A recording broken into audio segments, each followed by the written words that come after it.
All right, everyone. Welcome to another lecture cycle session.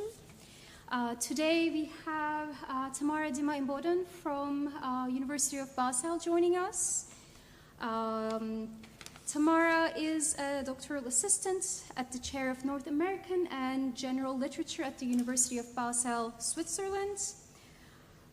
In her dissertation titled Structural Entanglements, Urban Experience and Narrative Structure, Imboden draws together her interests in postcolonial theory, migration, and literary spaces to investigate how protagonists appropriate the meanings of urban spaces by looking at the ways in which structures of the city intersect with structures of narrative and of experience.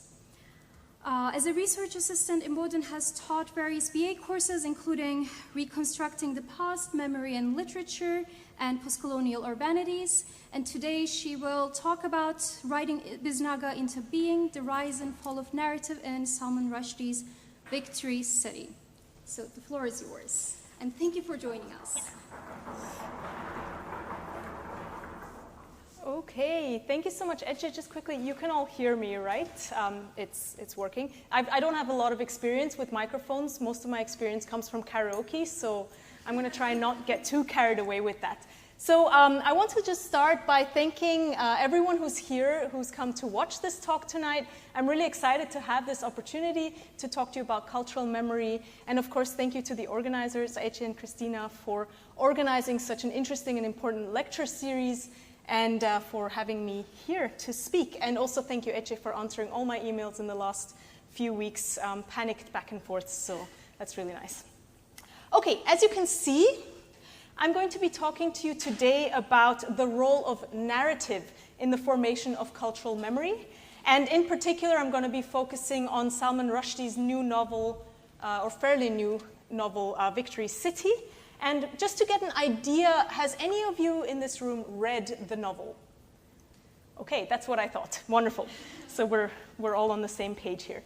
I don't know if any of you got the chance to read the optional reading, which would have been 2 chapters of Victory City, Chapter 1 and Chapter 3. So if you did, wonderful. If you didn't, I'm going to try and make sure that we're all on the same page. And I'm going to read a sizable portion of the novel in a moment. But first, let me just give you some context of what happens in the novel, what the general plot is, so we all know where we're at. So Rushdie's novel, there's the clicker, right. Rushdie's novel is set in South India, roughly in the 14th to the 16th century, and it spans the life of a 200-year-long empire called Bisnaga. And the story begins at the empire's founding, where the protagonist Pampa Campana gives a bag of seeds to 2 cowherds. And she tells these 2 cowherds that they need to plant the seeds, and out of these seeds will grow a city. So she gives them these bags of seeds, they plant the seeds, and the city grows. But in the first few days of their new empire, of which the 2 cowherds are extremely excited, they're new kings now, they notice that something is wrong with this city. There's havoc in the streets, and owing to the fact that the people were grown out of the soil, they don't know what they are doing there. They don't know who they are, they don't know what anything is, and they don't know what their stories in life are. So it turns out, as the narrator notes, that the act of creation was only the first of many necessary acts. That even the powerful magic of the seeds could not provide everything that was needed. It turns out that what was needed to bring the city to life, to bring this community together, is narrative. I will now read you the section of the novel where we see Pampa Campana in the act of creating. So she's already handed the seeds over, and now we see her in the actual creation, in these next steps that are required for the formation of this city. So you can, just to begin with, don't worry, afterwards we'll get more serious, but for the moment you can just kind of relax, lean back, and maybe close your eyes if you want to really picture it, but I'm going to read you a part of the novel.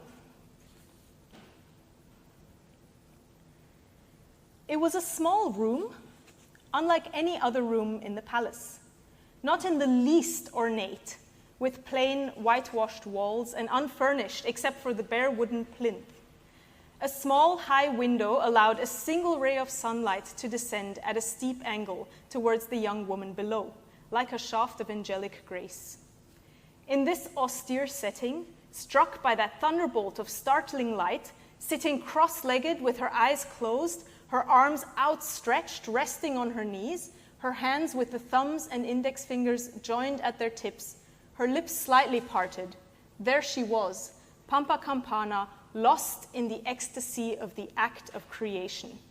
She was silent, but it seemed to Domingo Núñez, that's her future lover, that a great throng of whispered words was flowing from her parted lips, down her chin and neck, along her arms and out across the floor, escaping from her as a river escapes from its source and heading out into the world. So we see Pampa Campana sitting there in the act of creation, and this whisper, this murmur is coming from her body and out into the world. And then when she explains to Domingo Núñez what is going on here, why she is doing all of this, this is what the narrator says. Any new place where people decide to live takes time to feel real, she said. It can take a generation or more. The first people arrive with pictures of the world in their luggage, with things from elsewhere filling their heads, but the new place feels strange. It's hard for them to believe in it, even though they have nowhere else to go and nobody else to be. They make the best of it, and then they begin forgetting. They tell the next generation some of it, they forget the rest, and the children forget more and change things in their heads. But they were born here, that's the difference. They are of the place, they are the place is them. And their spreading roots give the place the nourishment it needs. It flowers, it blossoms, it lives, so that by the time the first people depart, they can leave happy in the knowledge that they began something that will continue. But this was different. A whole city, people of all kinds and ages, blooming from the earth on the same day, such flowers have no souls. They don't know who they are, because the truth is, they are nothing. But such truth is unacceptable. It was necessary, she said, to do something to cure the multitude of its unreality. Her solution was fiction. She was making up their lives, their castes, their faiths, how many brothers and sisters they had, and what childhood games they had played, and sending the stories, whispering through the streets into the ears that needed to hear them, writing the grand narrative of the city, creating its story now that she had created its life. Some of her stories came from her memories, but memory wasn't enough. There were too many lives to enliven, and so imagination had to take over from the point at which memory failed.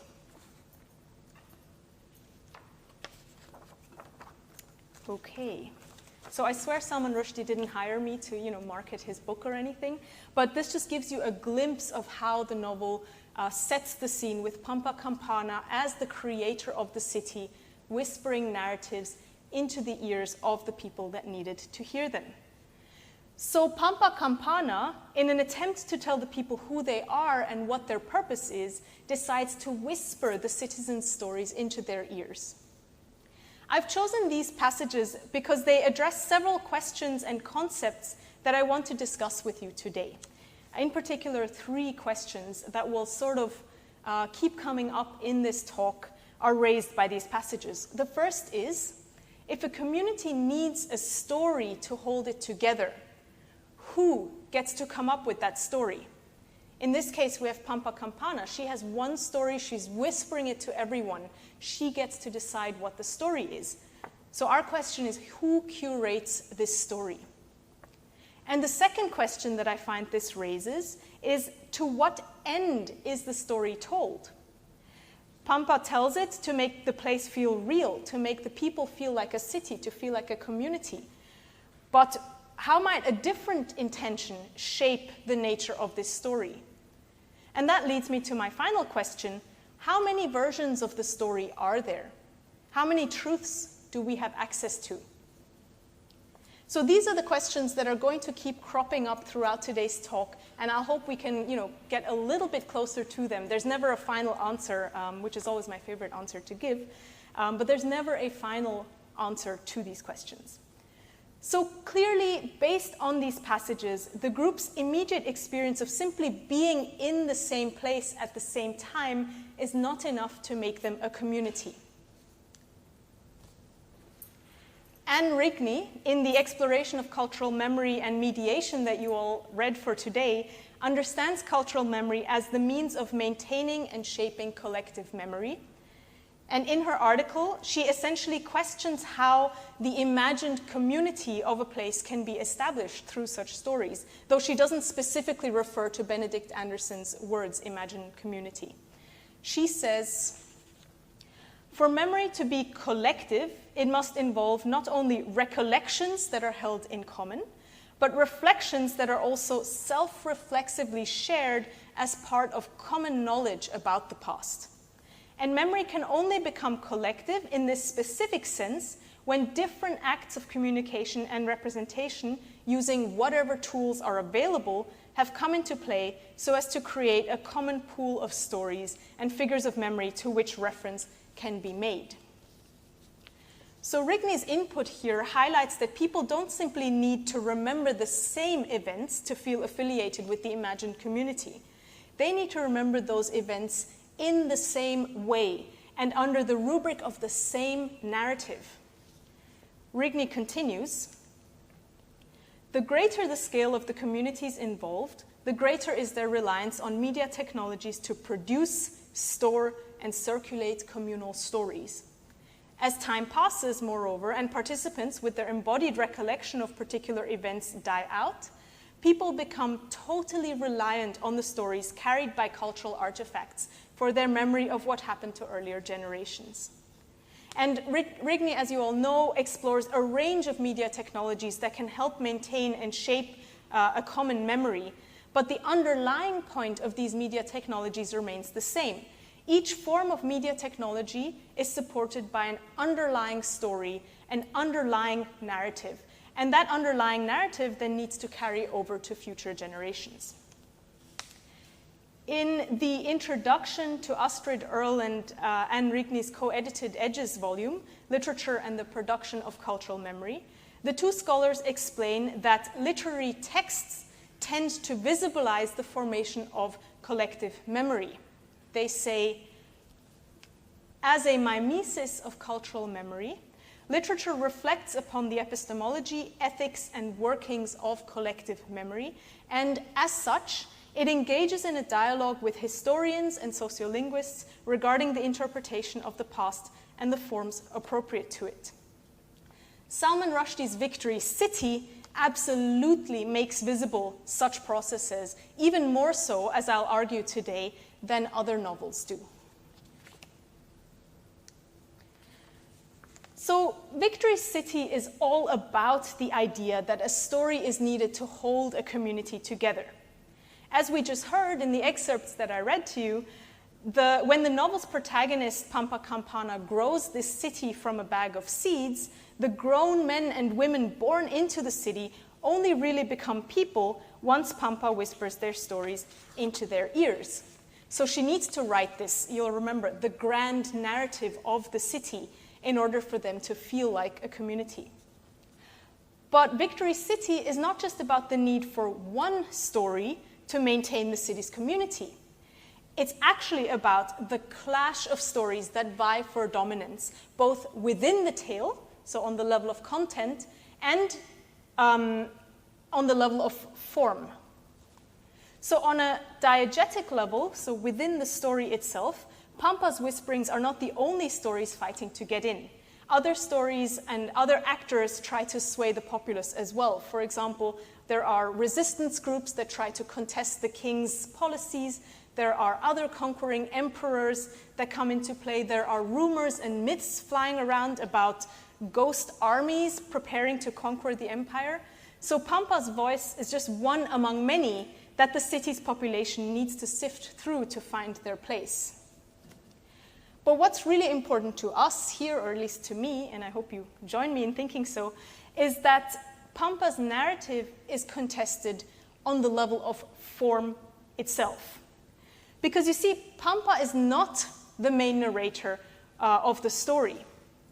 The story of Bisnaga is returned to us readers, the narrator explains, because Pampa wrote down its events in an epic and preserved this epic in a clay pot, and this clay pot remained undiscovered for 400 years. And I've made a terrible little illustration here of the epic in the clay pot, and this clay pot is buried for 400 years.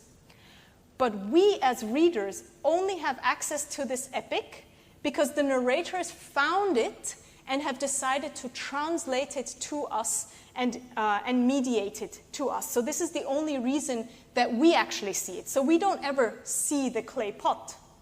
What we see is the clay pot in the pages of the book, mediated through the voice of the narrator. Even though the narrators claim to give us a retelling of this epic, in pure terms or unaltered, and as a result claim to be giving us access to the true story of Bisnaga, my talk today will show that this retelling is fraught with contestation and manipulation. As we don't have access to the original, we also don't have access to the actual Bisnaga. Its existence depends on the words that remain, and those words are constructed, carefully curated, first by Pampa Campana writing her epic, and then by the extra-diegetic narrator. And we could also take this further, if you must, and think about Salman Rushdie himself as an implied author compiling this story. So what I hope to show in today's talk is that Victory City is an extensive meta-commentary on the role of narrative in the formation and mediation of cultural memory. But more than this, Rushdie's novel becomes an embodied performance of the process of remediation, and it enables the reader to live that process through the act of reading. So these will be the two main points for today's talk. According to Rushdie, though the mediation of memory is necessary to create a sense of common remembering and community, the information needs to be kept fresh through remediation. That is, through the continuous translation of media content from older to newer media and from one platform to another, with a view to creating fresh effects of immediacy. And the narrator of Victory City claims to be on such a mission. He says that the retelling of this narrative is, quote, for the simple entertainment and possible edification of today's readers. So the narrator humbly claims to be simply retelling this story so that we might be entertained, maybe we might even learn a little bit, but sort of trying to keep this memory alive for our entertainment and creating the fresh effects of immediacy. But which version of events is the narrator remediating to us? As Giuseppe Deriso points out, Salman Rushdie is not averse to blurring the lines between reality and fiction, meaning that we need to take the narrator's goal to edify readers with a grain of salt. Rushdie's texts are often a blend of mythology, legend, historical fact, autobiographical detail, for example, in Midnight's Children, as Deriso points out. But Deriso goes so far as to claim that Rushdie is indeed trying to challenge the binary of truth and fiction through his narrative patchwork style. And Deriso says, Rushdie, playing on the ambiguity of his irony, masterfully incorporates into his narrative an indeterminate series of oversights and errors difficult for any scholar to detect. Now you can imagine why I have so much trouble analyzing this book, because you don't even know what's real anymore afterwards. In this case, Deriso is referring to Midnight's Children, but this statement, this questioning of truth and reality, is also evident in Victory City. As one reviewer, Michael Gora, points out, many of Victory City's elements are based on true historical facts, and the ruins of the city of Vijayanagar, or Victory City in English, still remain. And I've literally taken these two photos from a random tourist blog where you can actually go and visit the site. Today, it's a UNESCO World Heritage Site. So what interests me here is that Rushdie's novel blurs history, myth, truth and fiction into one narrative. And this process allows us to explore how cultural memory is shaped through processes of rewriting and remediation. So I want to show how the remediation, in particular of Pampa Campana's epic, so in the clay pot, into this alleged translation, how this alters the tale and highlights that the narrative is distinctly constructed. I want to show how the novel underscores that as a result of the process of remediation, the sense of immediacy is shown to be merely an illusion. Okay, so let's begin, I say, at the beginning, right? Salman Rushdie opens his novel with these words.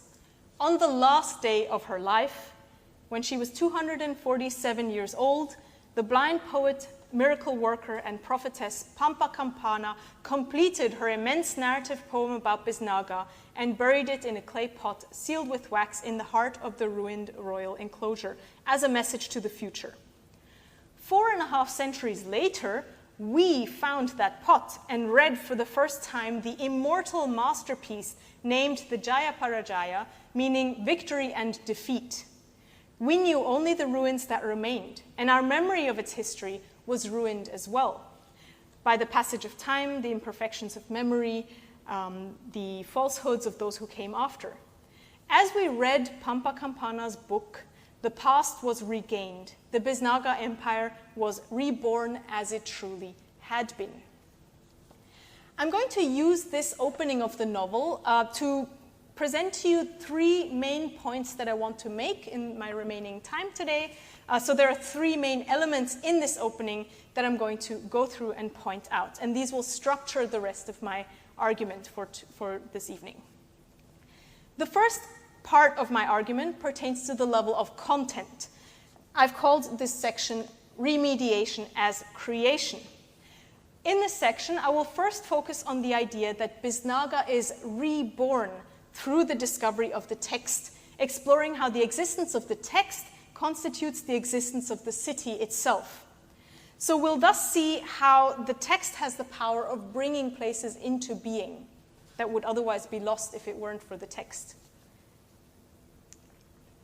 I will then explore how the novel's temporal structure, still on the level of content, especially as the novel begins at the end on the last day of her life, I will show how such temporal fluctuations underline the constructedness of the narrative.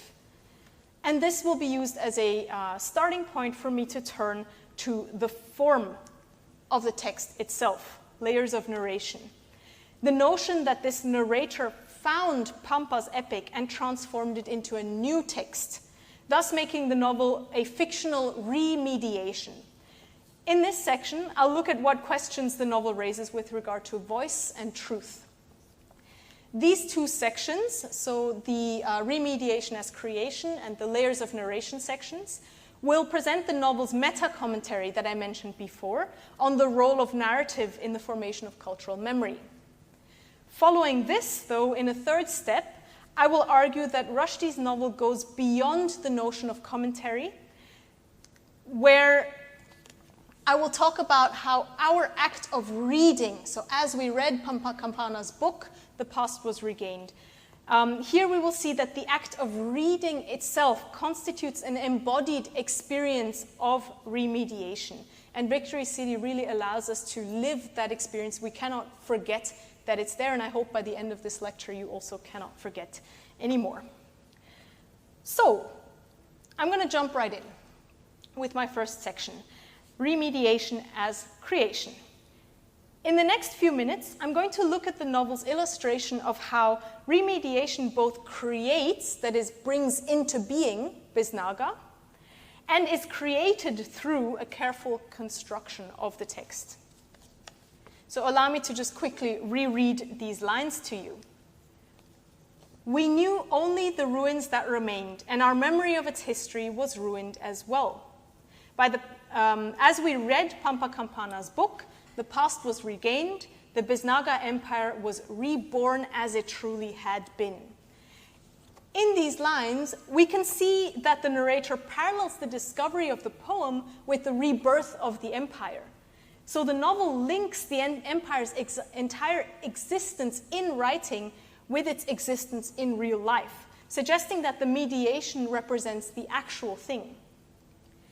As Rigney points out, cultural artifacts, forms, and practices do not just provide a conduit for expressing already existing memories. They also play an active role in shaping what is remembered and how. The text discovered by the narrators grants us the possibility of remembering, and the loss of the artifact will constitute a loss of the thing itself from history. So this raises the question, does the city of Bisnaga exist if we don't remember it? If everyone that remembers a place were to have died out and no one alive were left to tell the stories of the city, then does that city still exist to us? These are questions that the novel itself raises, and I'm going to use this chance to read a sort of poem to you. The final lines of the novel are actually a quote by the narrator of Pampa Campana's epic itself. So this poem here is quoted by the narrator directly, and these are the closing lines of the novel. So I'll just read it out to you. I, Pampa Campana, am the author of this book. I have lived to see an empire rise and fall. How are they remembered now, these kings, these queens? They exist now only in words. While they lived, they were victors or vanquished or both. Now they are neither. Words are the only victors. What they did or thought or felt no longer exists. Only these words describing those things remain. They will be remembered in the way I have chosen to remember them. Their deeds will only be known in the way they have been set down. They will mean what I wish them to mean. I myself am nothing now. All that remains is the city of words.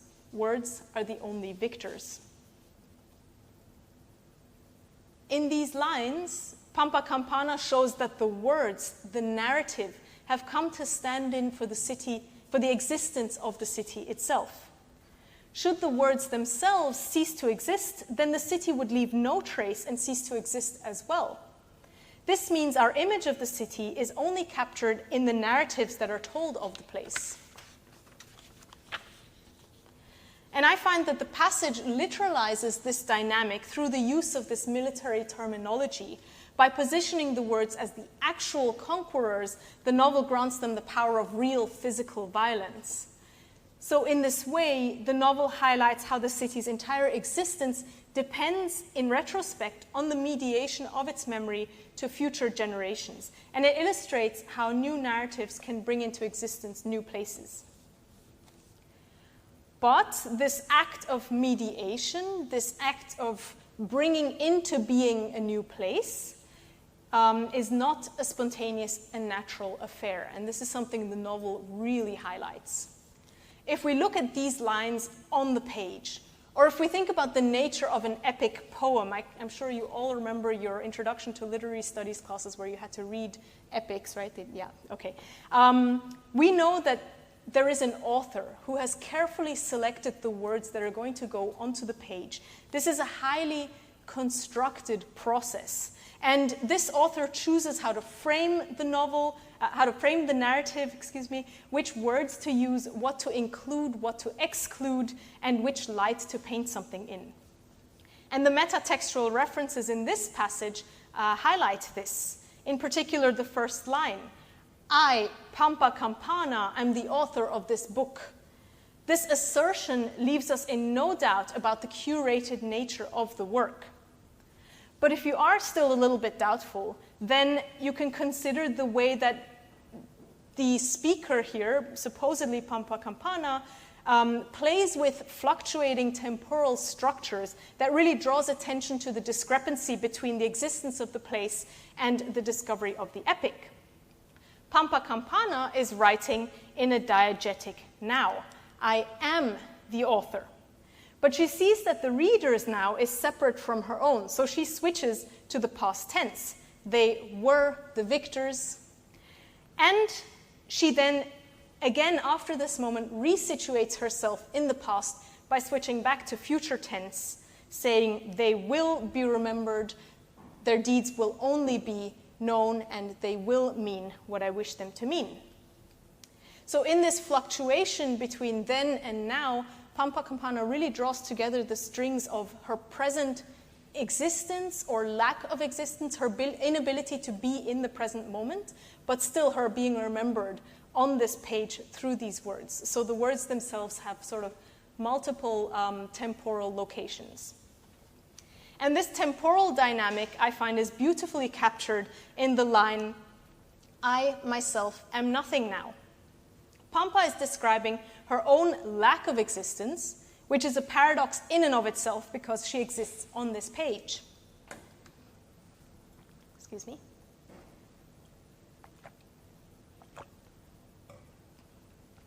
So I'll just repeat that last thing again.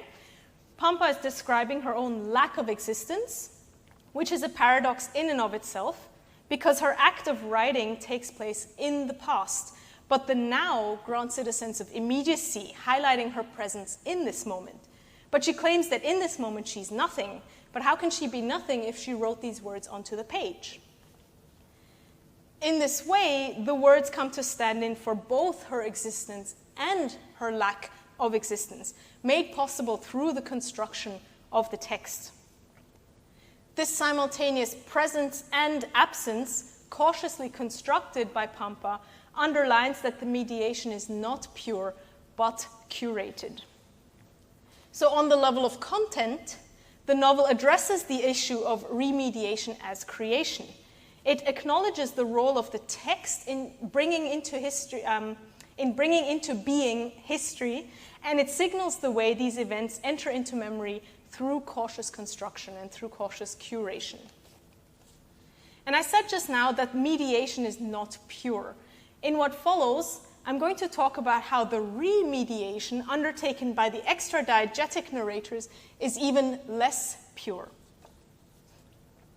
And so now I turn to section 2 of my talk, Layers of Narration. Now remember, Pampa's words, the poem that I just showed you, are not the main text that we see. This was an exceptional circumstance. The narrator of Victory City chooses to quote these lines to us. So the version of events that we draw on is remediated. As Shlomith Rimmon Canaan states, there is always a teller in the tale. Even when a narrative text presents passages of pure dialogue, manuscript found in a bottle, or forgotten letters and diaries, there is, in addition to the speakers or writers of this discourse, a higher narratorial authority responsible for quoting the dialogue or transcribing the written records. So the narrator is never completely absent, not even when quoting directly, as in the case of the poem. All there is, Rimmon Canaan says, are different degrees of perceptibility of the narrator. In the case of the poem, the narrator withdraws completely and is not perceptible at all. But the novel plays with this idea of perceptibility throughout, so that there are times where the narrator is very visible, and there are other times where the narrator withdraws entirely. And then there are times when the narrator pretends to withdraw, but is actually very clearly steering events, which those are the moments that I find really fascinating in this novel. One way we can take note of this fluctuating perceptibility of the narrator is if we look at the novel's chronology. And so let me go back again to the quote that you've already seen when the book opens. It opens like this: on the last day of her life, Pampa Campana completed her immense narrative poem. So the novel begins at the end of Pampa's life, the end of the history of Bisnaga, and the end of the story. From its very first moments, then, the narrative defies historical linearity, drawing attention to the fact that the narrator has all the information on the history of Bisnaga already prior to the act of writing it down. And this means that he can choose which pieces of information to reveal at which moment in time. In other words, and this will start to sound repetitive, the remediation is carefully curated. This is a notion that the novel plays with throughout. The narrator of Victory City does not let us forget that the entire history has already happened, and that he knows much more than we do. At regular intervals, the narrator inserts information of what is to come later, juxtaposing, for example, characters' early moments with their later decisions, or interlacing images of present landscapes and architecture with those of how the city is to develop in the future. And as a result, the reader is constantly aware that the narrator chooses which pieces of information are put down, highlighting that the memory formed in our act of reading is based on this cautiously organized text. Another factor that's also addressed, I'm going to return to the idea of this carefully mediated text and the narrator having more information than we do, but another factor I just briefly want to mention that is addressed through Rushdie's privileging of particular voices over others is the question of intention. Why was the narrative written? Who was it written for? Readers never gain a satisfying response to this question, or at least the answer that we get is constantly undercut by some kind of irritation. The narrator tells us that Pampa wrote her account as a message to the future, whatever that means, so we know that there was some particular goal in mind, but whether this goal is the preservation of memory or the mythologization of legend or a warning to future generations, this all remains unclear. And it's also unclear whether the lack of clarity comes from Pampa Campana's will herself, or whether the new narrator has decided to exclude these pieces of information and has decided to obscure the text to us. And I'll return to this notion of the narrator's unreliability, but this unreliability constantly makes us question which crucial elements of Pampa's version has been left out, and whether some other important messages have been omitted. So in this way, the novel draws attention to how the narratives of cultural memory have been tampered with. It reminds us to ask ourselves what has been omitted and why certain facts have been included. And it shows us that the narrative does not spew forth spontaneously, but it's a process of curation where we must consider the writer, the aim and intention, and the privilege of who gets to speak. And on that note, I'm just going to open a very quick bracket here to talk about some of the fascinating ways in which this question is addressed on the level of content. But this is not actually part of my argument, so I couldn't bring myself to cut it out. So I'll just plow ahead then. So in his review, Michael Gora points out that the only satisfactory, rounded character in the novel is Pampa Campana herself. I don't actually agree with this reading, because we also gain a sense of development and multifacetedness with regard to characters, for example, who founded the city, or we also have one other character who's the leader of a rebellion. So we do get a couple of characters that are, rounded. But considering this is a novel about a city, and it's called Victory City, it's actually amazing that we never really gain any insight into the members of the city itself. So what Gora does pinpoint accurately is the fascinating aspect that the people of Bisnaga are not developed at all. Nearly all elaborate round characters were not actually born in the city, and there are maybe 5 or 6 of these characters. They all come from outside, and nearly all the conversations, so the dialogues held in the novel in the city, are between outsiders as well. The Bisnagans themselves are given very few lines, and most of them are presented in the masses or in the form of rumors spreading or mass responses like rioting. I don't know if you have all read Julius Caesar, but it's sort of like the plebeians in Julius Caesar. There are no clear characters or figures. And what I find really interesting here in terms of mediation, narrative as mediation and so on, is that none of the Bisnagans ever seem to write anything. But the novel is full of quoted text. There's tons of Portuguese travel logs. There are letters sent across the empire. to report on the successes of the army. There are flyers written by the leader of the rebellion, and there is, of course, all the writing by Pampa Campana herself. It's not just the epic, but there are also other poems that the narrator draws on.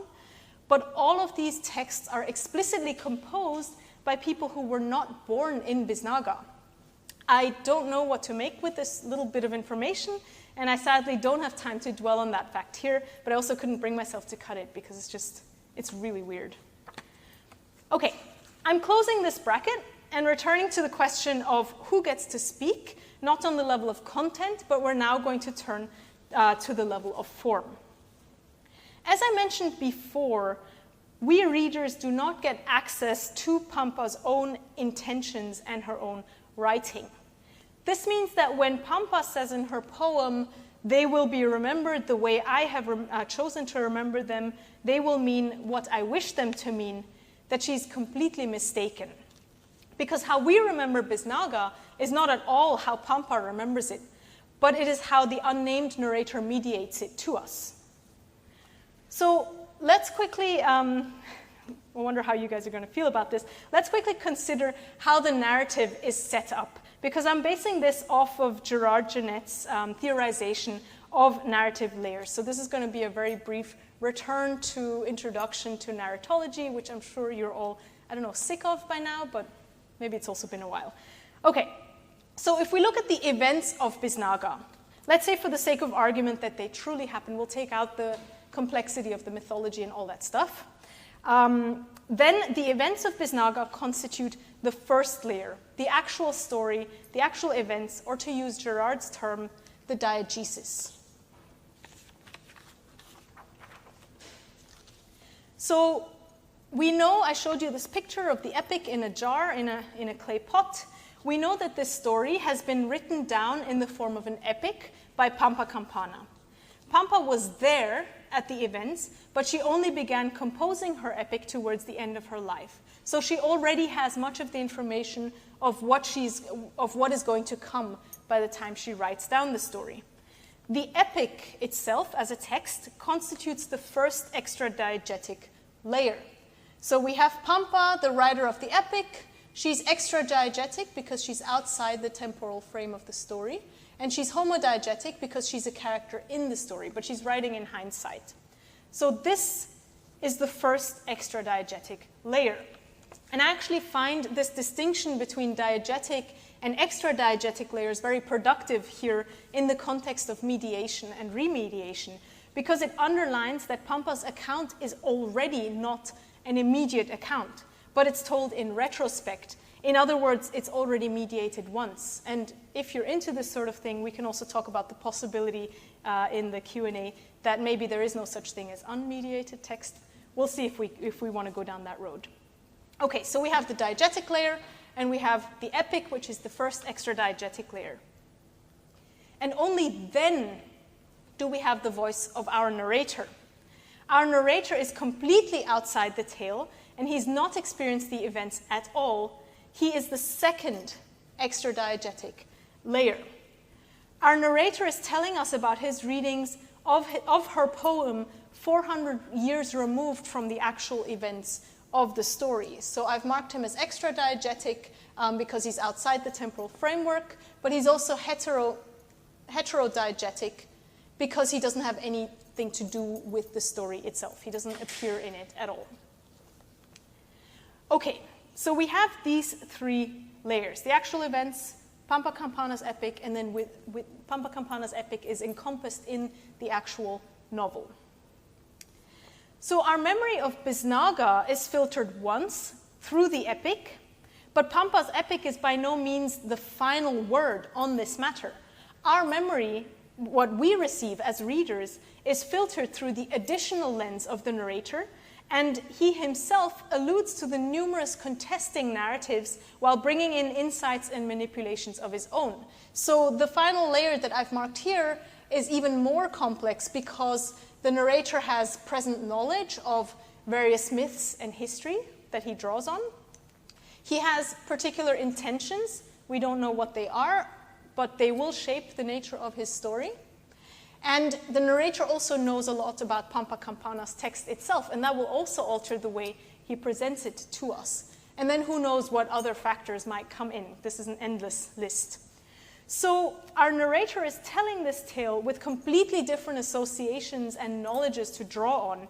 And he has a different education. He doesn't know the same contexts as Pampa. He might be misinterpreting or maybe even misremembering some facts of Pampa's story.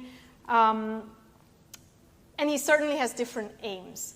So our memory is not simply Pampa's account at all. But our memory of it is basically the way that this story is presented to us by the intentions of the narrator. The words that remain are not Pampa's words, but the words of the narrator. And the novel also pays tribute to the idea of contesting narratives and different scholarly discourses that shape cultural memory. When the narrator points out early on, he considers how Pampa's writings have been received by the community, saying, "It is generally agreed by scholars and ordinary readers alike that the quality of Campana's verse rivals and perhaps even improves upon the language of the Ramayana itself." The Ramayana is an ancient epic poem written in Sanskrit around 300 BC. So here the narrator picks up on this idea of discourse surrounding Pampa Campana's epic. He talks about various scholars that have given their inputs, and thus we know that his information on Pampa Campana's epic has been shaped by these discourses. That being said, this novel itself poses as the only retelling of this tale. The very nature of this novel as a fictional retelling that claims that this account has never been put to paper in this way, centered on this mystical goddess figure who lives the entire span of the empire, she lives 247 years, suggests that the ultimate version of Bisnaga that will go down in memory is the one we are given by the narrators. So this role as the sole author, the sole narrator, is exploited in the novel as Pampa's account is subtly altered. And I mentioned before that the narrator proves to be unreliable, so let me quickly explore how the narrator actually manipulates Pampa's epic and alters how we remember Bisnaga. So we looked before at the level of content. We're going to move at the actual formal level to look at the narrator's unreliability. First of all, the narrator leads us on by pretending to reject authority, presenting himself as a mere vessel through whom Pampa's incredible tale can be transmitted. Introducing his text, the narrator says, "This is that story," so the story of Bisnaga, "retold in plainer language by the present author, who is neither a scholar nor a poet, but merely a spinner of yarns, and who offers this version for the simple entertainment and possible edification of today's readers." The second part should be familiar to you by now. But by presenting himself as a mere spinner of yarns, the narrator feigns humility. By saying he's not part of the academic or narrative discourse, he creates the illusion that he doesn't have any need for debate or dispute in those fields. He thus claims to withdraw from competition and must therefore not be challenged. Through these moves, the narrator presents himself as vulnerable, and thus he becomes much more approachable to us. But the novel's clever use of the spinner of yarns metaphor also insinuates that the narrator is in fact a creator in his own right, and the novel kind of has a tension in this through the use of this metaphor. The connection of texts and textiles and the poet's or the writer's role in creating a delicate fabric has been evidenced by various scholars. For example, Diana Mary Eva Thomas's book, Texts and Textiles. But the narrator says that he's a spinner of yarns and not a weaver of cloth. And I'll explain quickly what I mean with this distinction. In the opening of the book, Texts and Textiles, Thomas quotes Bringhurst, who phrases the difference in the following way. "An ancient metaphor, thought is a thread, and the raconteur is a spinner of yarns, but the true storyteller, the poet, is a weaver." So the metaphor of the spinner of yarns is caught in a tension between creation, but not the creation of a true masterpiece. So just like with the rest of his introduction of himself as not an academic, not a poet, and so on, this metaphor creates that tension between he's creating something. It's not a masterpiece, so don't judge him too harshly, but he's still creating something. And this ambiguity highlights the novel's ability to both obscure and lay bare the constructedness of the text. So in this way, the novel draws attention to its role as a vessel and as a medium for the memories it recounts. Now, I brought a few examples of this ambiguity with me. And I'm going to show you just a photograph of the page. I know you can't read it, that's not the point. What I want to show here is, this is page 16 of the novel. You have the story, or the diegesis, here in normal text. And then in the middle, we have this, can you see that it's italicized? I'd just like to point out, the front row says yes. Okay, great. So this is italicized, and there are brackets opening and closing this paragraph. Now, what we're looking at here is basically the flow of events, and then the narrator makes a note. He says, a note on the monkeys. Yeah, there are lots of monkeys in this book. I'm not going to go into it. So he separates his text, his insertion, his commentary from the rest of the text, from the diegesis, using italics, using brackets, parentheses, and physically distinguishing it from the rest of the text. Now, we can see that the narrator seems to present the events of the narrative as Pampa recounted them, and then, apparently feeling the need to comment on the events, which happens a lot, the narrator opens a bracket and visually distinguishes his own comments from the diegesis through the use of these italics, brackets, and spaces. The first of these is on page 16, but these interruptions occur throughout the novel at varying intervals. The formal separation of the commentary from the diegesis creates the impression that the narrator is being open about what he has altered in the text and where he is remaining true to the original. This creates a sense of security, as the reader is made to feel able to distinguish between Pampa's version of events and the narrator's. But this is extremely misleading. First of all, as the novel progresses, the narrator becomes lax about these formal distinctions, at times failing to use italics, it looks like he's just forgotten them, or failing to use brackets, but using the italics, or not doing any of these things. And second of all, these commentaries create the impression that the narrator does not alter other parts of the text, and that's just not true. So what is the point of all of these separations? They're just really misleading. Victory City unabashedly switches focalizer. So I'm going to look at some of the other ways in which the narrator misleads us. He unabashedly switches focalizer, and it's never clear where each insight comes from. We can see this in the following example. When Pampa is 9 years old, a goddess speaks through her mouth. This is the goddess that kickstarted the whole process of the bag of seeds and all the magic and all that. So when she's 9 years old, the goddess speaks through her mouth. The narrator says, "It was an enormous voice, like the thunder of a high waterfall booming in the valley of sweet echoes. It possessed a music she had never heard before, a melody to which she later gave the name of kindness. She was terrified, of course, but also reassured." So in part, the tale is being told through the eyes of Pampa Campana as a 9-year-old. And we can see that in the lines about the music. She's never heard this music before, or she's terrified. So we have sort of direct responses to her feelings at that moment in time. At the same time, though, the narrator makes an extra diegetic remark that she later gave this melody the name of kindness. And so this remark is clearly outside the moment of the diegesis, even if it is still focalized through Pampa's consciousness.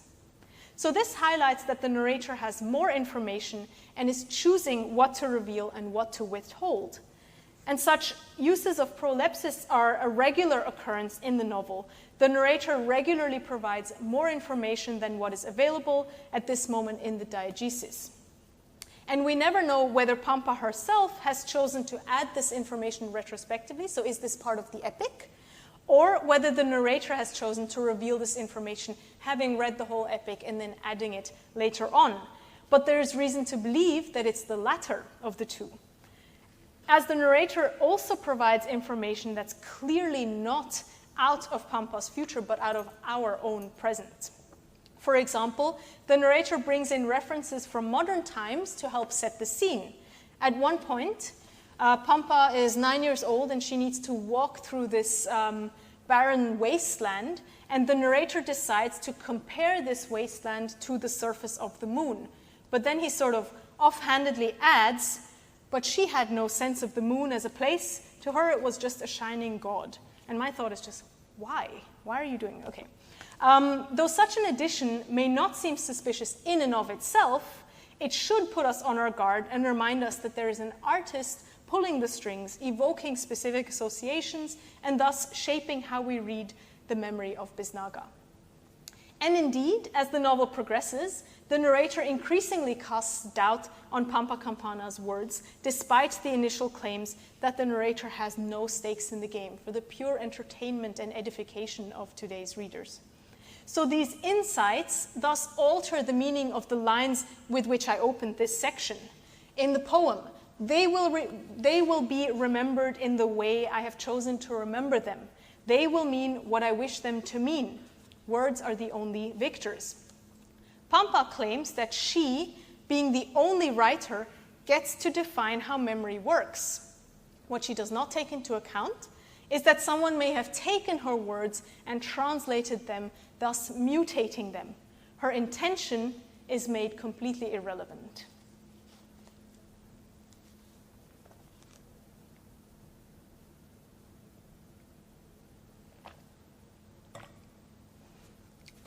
All right.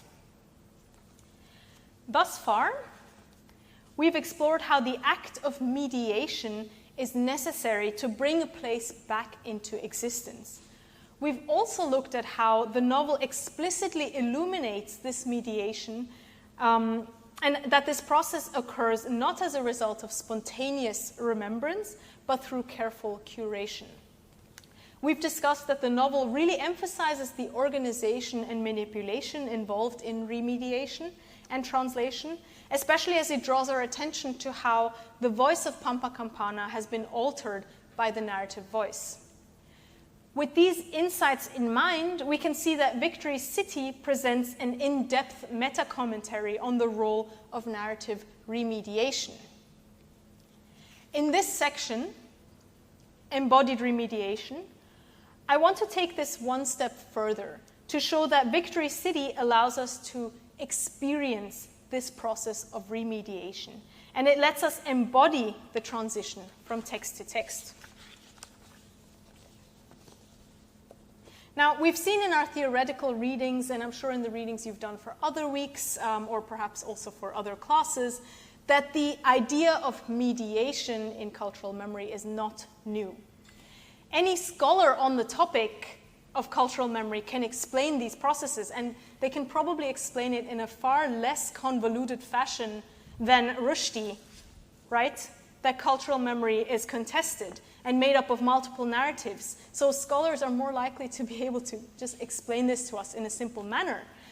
What added value, then, is Victory City really bringing to the debate if it's such a theoretical work? Or, yeah, let's not go there. So here, I want to point to Victory City's nature as a novel, a piece of art. By putting the reader in close contact with this translation, with this mediation, by laying bare these tensions between original and translation, truth and fiction, history and narrative, the novel draws the reader into a textual experience of the process of remediation. To understand this better, I find it useful here to think through Viktor Shklovsky's proposition in Theory of Prose, where he explains that the role of art is to make you aware of the process of viewing. The art piece should estrange you as the viewer, so that you recognize that you're currently caught in the act of perception, and and that perception should become tangible to you as a reader. Shklovsky writes, if we examine the general laws of perception, we can see that as perception becomes habitual, it also becomes automatic. Gradually, under the influence of this generalizing perception, the object fades away. This is as true of our perception of the object in action as of mere perception itself. And so in order to return sensation to our limbs, in order to make us feel objects, to make a stone feel stony, man has been given the tool of art. The purpose of art, then, is to lead us to a knowledge of the thing through the organ of sight instead of recognition. And I should mention here that Shklovsky distinguishes between recognizing and seeing. To him, recognition is a habitual form of perception in which we don't really see. When we recognize an object, we just move through the world in an automated fashion, and we don't really experience what that object is like. So our way of moving through the world is automated. And this is by far the less valuable form of perception compared to seeing, which, according to Shklovsky, is what happens when you see something new for the very first time. You need to take time to understand it. When you look at art, Shklovsky says you truly see, and you become aware of this process of perception. Whereas when you walk through, your daily lives, you're not seeing, you're simply recognizing, because you don't really pay attention to the shapes, the colors, all of these things. So Shklovsky continues. By estranging objects and complicating form, the device of art makes perception long and laborious. The perceptual process in art has a purpose all its own and ought to be extended to the fullest. Art is a means of experiencing the process of creativity. The artifact itself is quite unimportant. So art, according to Shklovsky, uses the literary device of estrangement to make the reader aware of the process of perception. Perception, under the influence of art, no longer happens automatically and carelessly, but laboriously. In this way, the process of creativity becomes visible to the reader. What we've seen tonight, or this afternoon, in the case of Victory City, is a process of reflection. The reader of Victory City is at constant odds with the narrator's self-contradictions and the alterations of the text, and so the reader of Victory City becomes estranged. By making us question the gaps and tensions, Victory City estranges remembering. The novel makes us distinctly aware that memory is not something that grows spontaneously, but an author and a narrative dictates what is remembered and how. Through Victory City, then, remediation becomes estranged and thus palpable to us. This abstract process of memorialization, which often goes unnoticed in the telling and retelling of stories, becomes tangible through the experience of reading the narrator's version of Pampa's epic. And so, to conclude, Victory City, in short, therefore constitutes an embodied experience of this remediation through narrative. And with that, I'm going to send you off into the evening. Thank you so much.